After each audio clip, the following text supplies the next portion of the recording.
It is the 3rd of February 2014. Thank you so much for making time for Citizen at 1.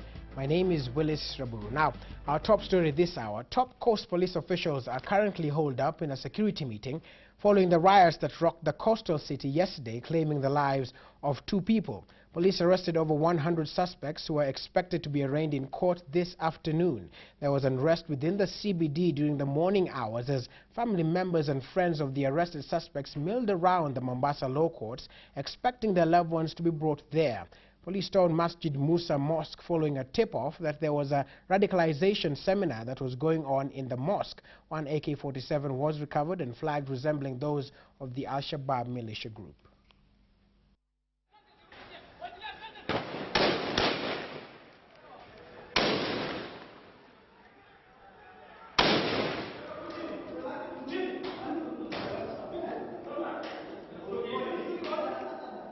I've told you these people are dangerous. That is why we have come here for the last 7 hours. This is the rifle which we have recovered from these people. And students at Ole Kejuado High School in Kajiado County went on a rampage last night, demanding to have a canteen built in the school. Now, following the riots, all the students were sent home, as Kibemburu now tells us.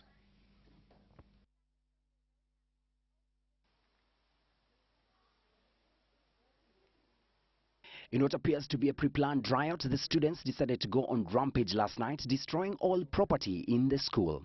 They were protesting against alleged laxity by the school's management to build a canteen.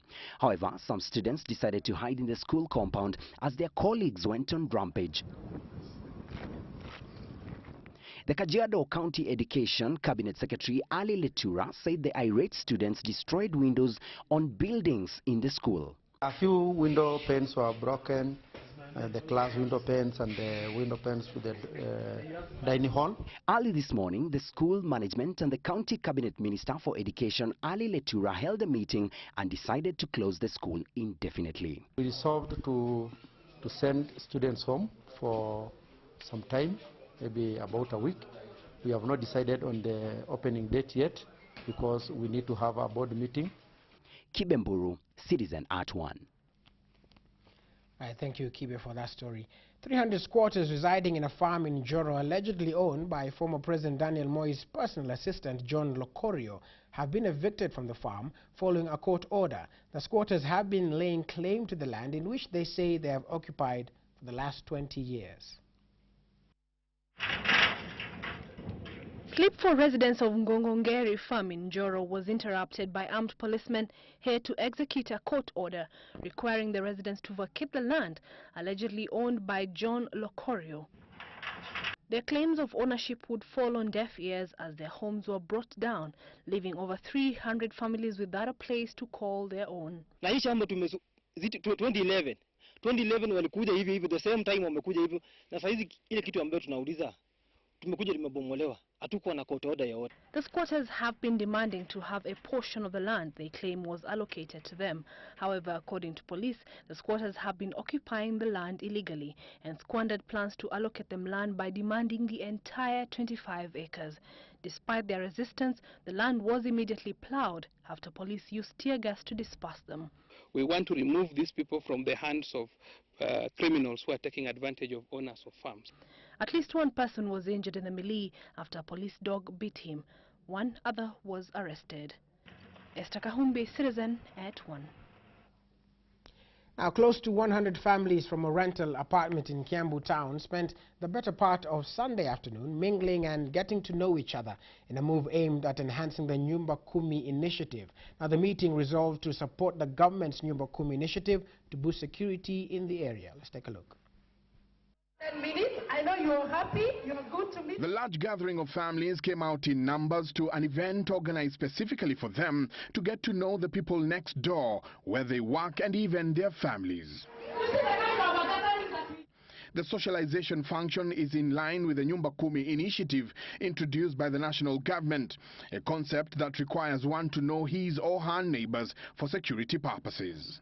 The Nyumba Kumi initiative has come about as a result of the initiative by the residents themselves, who know that it's good that they meet and get to know one another because of the synergies that, apart from knowing one another, they will bring together and support each other while they are doing their businesses. Watu kuungana kuja pamoja, wacha tu mambo ya security.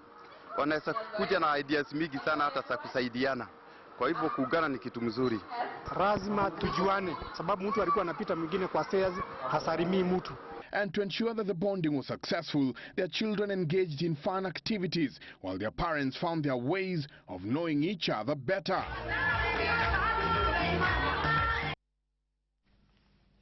Right, now the tough wars bedeviling the National Authority for the Campaign Against Drug Abuse, that is NACADA, seem far from over, with the board chairman John Muthudo now insisting that its chief executive officer Dr. William Okedi must proceed on compulsory leave to facilitate investigation into alleged financial impropriety. Now Muthudo insists that other senior NACADA managers must also step aside to probe claims that over 400 million Kenya shillings could have been lost in fake licenses issued to bar owners by the board's management. Muthudo was scheduled to meet Interior Affairs Cabinet Secretary Joseph Olelenku to deliberate on the controversy in the board's management.